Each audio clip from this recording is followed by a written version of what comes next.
8. The cities of refuge.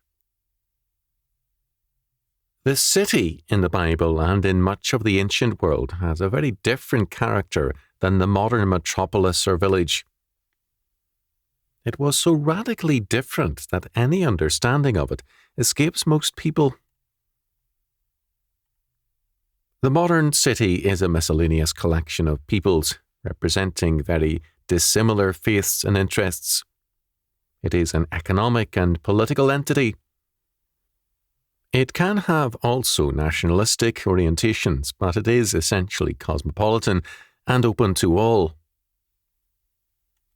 The ancient city clearly had economic and political motivations as well as racial ones, but it was essentially a religious entity.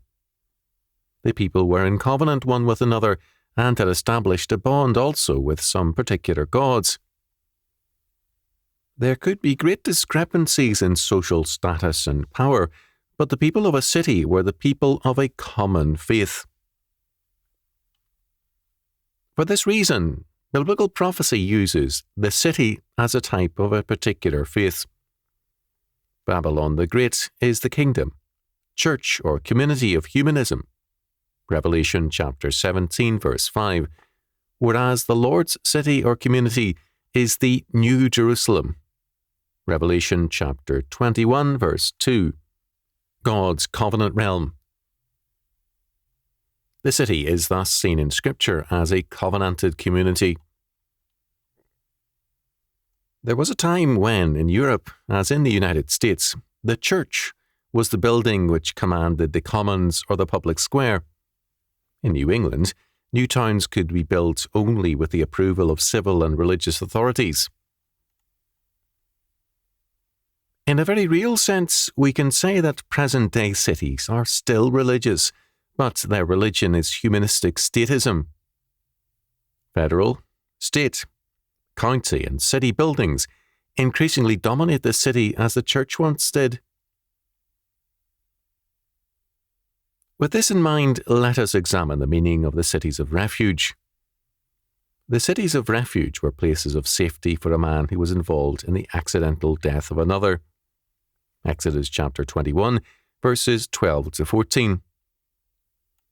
These places of asylum are cited and named in Numbers chapter 35, verse 6, verses 9 to 34, Joshua chapter 20, verses 1 to 9, chapter 21, verses 13, 21, 27, 32, and 38, 1 Chronicles chapter 6, verses 57 and 67, Deuteronomy chapter 4, verses 41 to 43, chapter 19, verses 1 to 13, etc.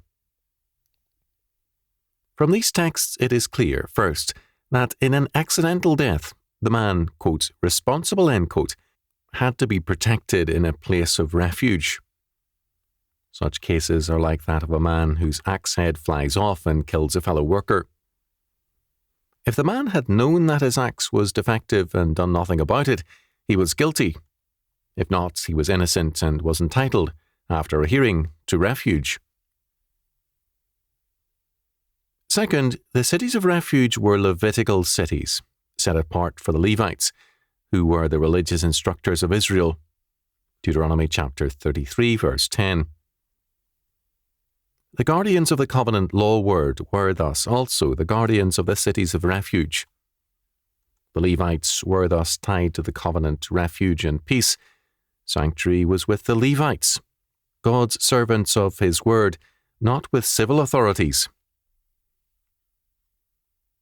Third, the city of refuge tried every man seeking refuge. If he were truly a murderer, he was handed over for execution. If innocent, he gained sanctuary. The covenant cities of refuge were thus places of both law and grace, judgment and release. God had spoken, and his word is true.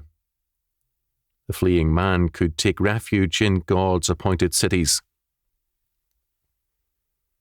There is a reference to this fact in Hebrews chapter 6, verses 17 and 18. Wherein God, willing more abundantly to show unto the heirs of promise the immutability of his counsel, confirmed it by an oath, that by two immutable things, in which it was impossible for God to lie, we might have a strong consolation who have fled for refuge to lay hold upon the hope set before us. To flee for refuge is katafugeo. The reference in Hebrews chapter 6 verse 18 is clearly to the cities of refuge. Not only so, it combines with it the sanctuary of the altar, that is, laying hold upon the, quote, horns, end quote, of the altar. Exodus chapter 29, verse 15. Fourth, to enter the city of refuge thus meant to ask for judgment and grace. Any man who wanted to evade judgments would do better to flee to a foreign country, as some did, or into the wilderness. Entrance into a city of refuge was an appeal to the covenant law for both judgment and grace. Paul uses this fact. God has given us a double assurance with respect to refuge, his promise or word, and his oath. There is, however, a difference. The man who fled to a city of refuge had killed accidentally. He wanted judgment to clear him and grace to harbour him. We fly for refuge as guilty men, deserving judgments, but assured of God's grace through Christ. We must confess ourselves sinners deserving to die, who yet came for grace and release.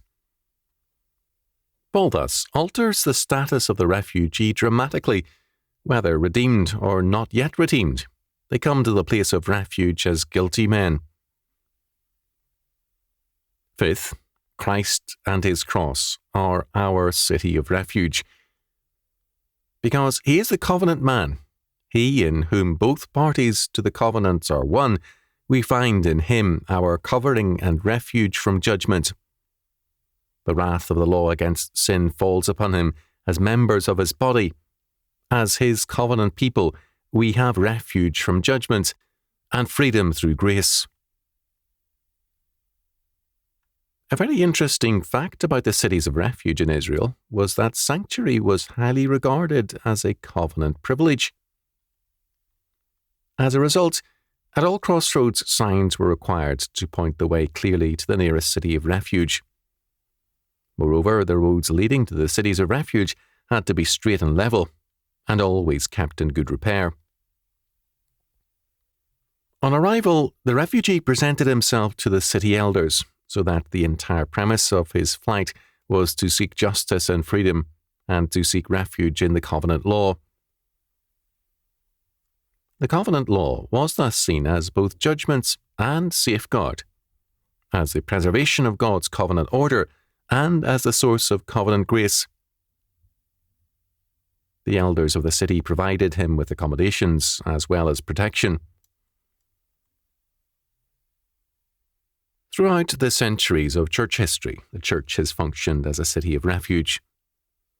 The virtual disappearance of this function of the church has been due to the decline of faith amongst the people and churchmen. The church is now neither a court nor a refuge. The fact that Christ, as the covenant man, is our refuge does not eliminate the need for a church that sees its covenant duties with respect to both grace and law. The saints, Paul says, are to judge, rule, or govern the world. 1 Corinthians chapter 6, verse 2. The church must, as Christ's household, be his city of refuge to the world. It must, therefore, be the centre of law and grace, and the voice of righteousness or justice. All men in Israel had a stake in keeping the road straight, level, and clear to the cities of refuge. They were a necessity needed by all, because justice and freedom were, and are, a concern to all. Where the church ceases to be the voice of God's righteousness, of his covenant law, grace, and peace, it is bypassed by men. Put in modern terms, the cities of refuge provided a change of venue, a concept in facts which comes from the cities of refuge. Faced with a difficult or impossible situation, a man fled for justice to a city of refuge for a change of venue. Again, we have a relic of the city of refuge in a common term for the church: the sanctuary. The root of the word holy has gained in sanctuary, a meaning that identifies it as a holy place, which is a place of refuge and immunity. The reference is to both the city of refuge and Jesus Christ. Not only did the church for centuries provide a refuge for men fleeing from the king or from a mob, but it also provided courts of justice. These courts, indeed, met a major part of the legal governmental needs of the community. It is a serious mistake on the part of historians to see only the abuses in church courts. Both in the medieval and Reformation eras, church courts were very important. They declined when they became instruments of power rather than of justice. For this same reason, civil courts are losing their position of respect with the people, and their days may be numbered.